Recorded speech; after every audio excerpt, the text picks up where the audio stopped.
Қайырлы күн. Бүгінгі өтетін тақырыбымыз етістік. Анықтамасы заттың қимылын, әрекетін білдіретін сөз табы. Сұрақтары: не істеді, қайтты. Мысалы: арала, күт, тол, тоқы, түс, үр, ұқ, шал, шай, шаш, тағы басқа. Есімдер сыңайлы етістікте дара және күрделі болып бөлінеді. Дара етістіктер құрамында бір ғана сөзі бар етістіктер. Күрделі етістіктер құрамы бірнеше сөзден тұратын етістіктер. Дара етістіктерге мысалдар: ек, жек, оқы, жаз, кел, аяқта, баста, қолда, арала, сабала, сүйреле, шапқыла. Күрделі етістіктерге мысалдар: ұйықтап кетті, айқайлап жіберді, санап жатыр, сөйлеп бара жатыр, жәрдем ет, ән сал, үлгі қыл.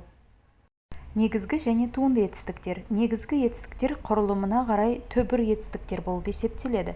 Туынды етістіктер жұрнақ арқылы жасалған етістіктер. Негізгі етістіктерге мысалдар: ек, жек, оқы, жаз, кел, аяқта, тағы басқа. Ал туынды етістіктерге мысалдар: ойла, тойла, терле, сүрле, емде. Бұның барлығы жұрнақ арқылы жасалған етістіктер, яғни бірінші түбірі зат есім болды, одан кейін етістік туындады. Төмендегі тапсырманы орындап көріңіз. Біліміңізді сұрақтар арқылы тексеріп көріңіз. Бірінші сұрақ: етістік дегеніміз не? Негізгі етістік дегеніміз не? Туынды етістік дегеніміз не? Дара етістік дегеніміз не? Және күрделі етістік дегеніміз не? Деген сұрақтарға жауап беріңіз.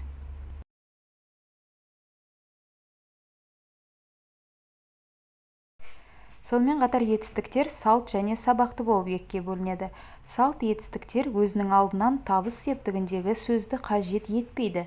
Салт етістіктер барыс, жатыс, шығыс, көмектес септігіндегі сөздермен тіркесуі мүмкін, бірақ табыс септігіндегі сөзбен байланыспайды. Мысалы: үйге кел. Мұнда үйге деген барыс септігінде тұрған зат есіммен кел деген етістік тіркесіп тұр. Үйден шық, шығыс септігі. Үйде отыр, жатыс септігі. Үймен хабарлас, көмектес септігі және үй өртенді, атау септігінде тұрған зат есіммен етістік тіркесіп тұр. Енді сабақты етістіктерге тоқталайық. Өзінің алдынан табыс септігіндегі сөзді қажет етеді.